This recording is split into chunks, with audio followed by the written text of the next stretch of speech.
was decorated with all kinds of gang graffiti across the back side of it.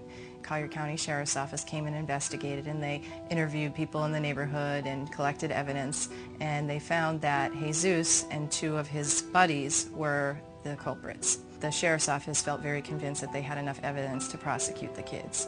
What we decided to do was to offer the children the opportunity to do community service and work off the damages that they caused. She had to decide what to give us. She gave us a chance, so she didn't press charges or anything. Yeah, so I just got community hours. I had to clean up and help them out. Over the course of the next few months, they came on a regular basis and worked hard and did their volunteer hours. Jesus did a fantastic job. He really got into helping out with the kids and helping out with maintaining the building, and we got to know him better. All the adults in the program got to know him better. The other teens look up to him. The younger kids look up to him. We wanted them to see him turn from the criminal activities that he was involved in to doing activities that were responsible. It's hard because he still has the kids coming around, you know, to say, no, I got to go over here. They call it work. You know, they're here volunteering, but they call it work. They take it very seriously. Because I liked it. You know, like, they didn't, like, treat me like if I was a bad kid or anything like that. I'm able to concentrate on my schoolwork now. Now I've been getting better grades, you know.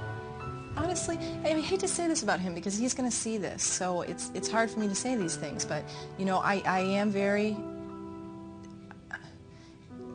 afraid that if he was not in this program, he would be doing drugs and he would be in a gang. That's what I believe. We were like on the street, and then we realized that there was a baby blue car keep on passing by, but we didn't know that there was going to be a drive-by, so we just left to my friend's house, which is like just across the street from there. And when we came out, I seen like I heard like pops, but I thought they were fireworks. I didn't know they were gunshots. And then when I was going home, I seen like a whole crowd of people and the cops and all that there. And I realized there was a drive-by. It is like that here. It's tough being a teenager in this area of town. I mean, especially with the gangs. And you know, he's got older brothers that are reputed to be drug dealers and gang members themselves. So he takes a big risk saying, I'm going to stop hanging around with these buddies and stop getting into trouble, and I'm going to come over here and I'm going to be a tutor in the after-school program. If you're not cool, you can just get beat up just for being not cool. I mean, it's not like living in Naples, you know? It's a different atmosphere here.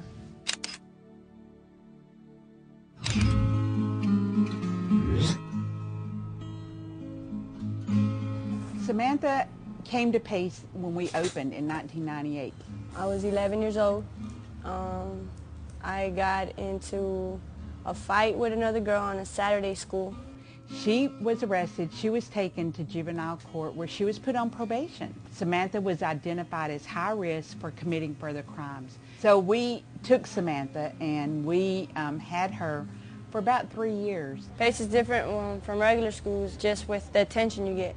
I mean, there's only a certain amount of girls to a classroom, one teacher, but you get equal attention. It's not like you're going to a regular school where you have 30 to 50 students in one class. Here, you're getting that extra help you need. It was easier to deal with your problems while we were coming to school here. Samantha not only went to school all day, she had to come home and prepare dinner for her siblings. She was only 11 years old. She had to do their homework, get their baths, get them in bed, get the house clean before her mother came home from work. We worked with her mom to say, Samantha needs a break. She can't parent all your children all the time. She had many interests and many talents. We found a scholarship for her to go to culinary arts school and said, we think you could be a great role model for our girls. And she jumped on it. She said, I want to be a part. I want to give back. I want to do what I can for other girls and show them how their life can change. You know how they say there's no place like home? There's no place like Pace.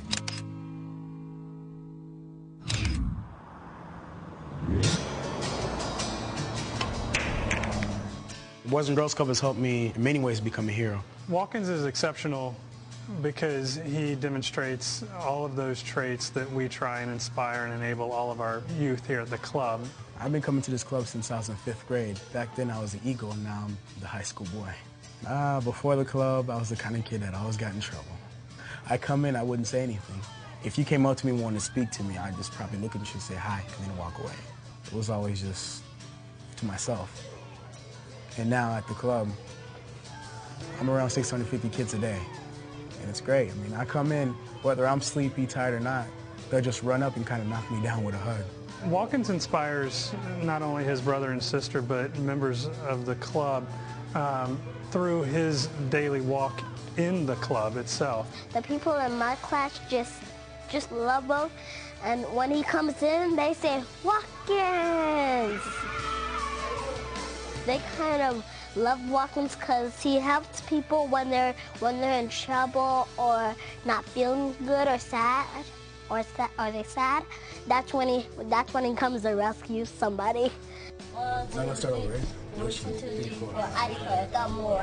To me, many things are important. I mean, the golden rule itself, do as unto others as you would have them do unto you, and also being respectful and kind and stuff like that. And my mom always said that you don't have to like somebody, but you have to be respectful. So I had to live by that too. 1, 2, 3.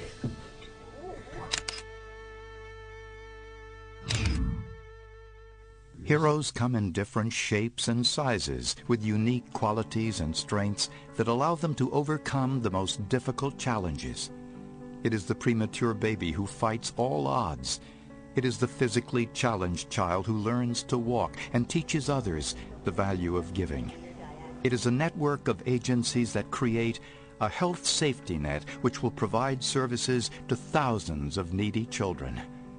These are our heroes. Here at this facility, we take care of all the neonatal intensive care infants in Southwest Florida. What I'm standing before is our neonatal intensive care ambulance, but it serves for us as an emergency room on wheels. We're able to pick up children in Collier County, anywhere in Immokalee, anywhere in the region, and bring them to the Children's Hospital where the highest level of care in the region is provided.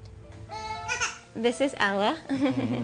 She was a premature baby. She only weighed 3 pounds, and she was 30 weeks.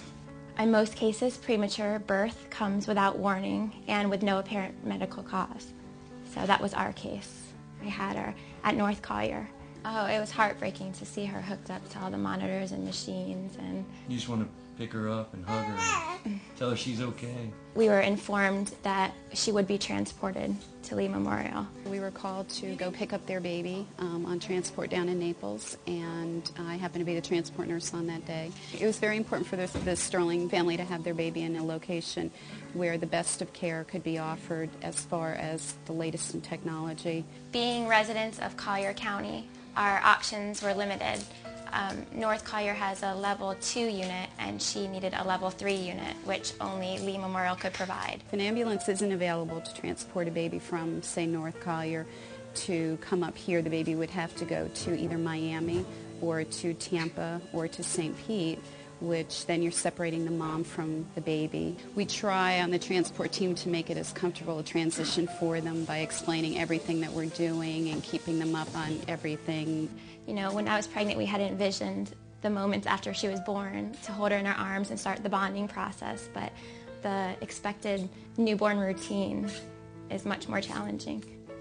Ella survived. She has survived also because of her parents, the love and support and dedication of her parents coming here and visiting regularly and being involved in her care. We were very fortunate that there was an ambulance to transport her. Otherwise, it might not have been such a happy ending.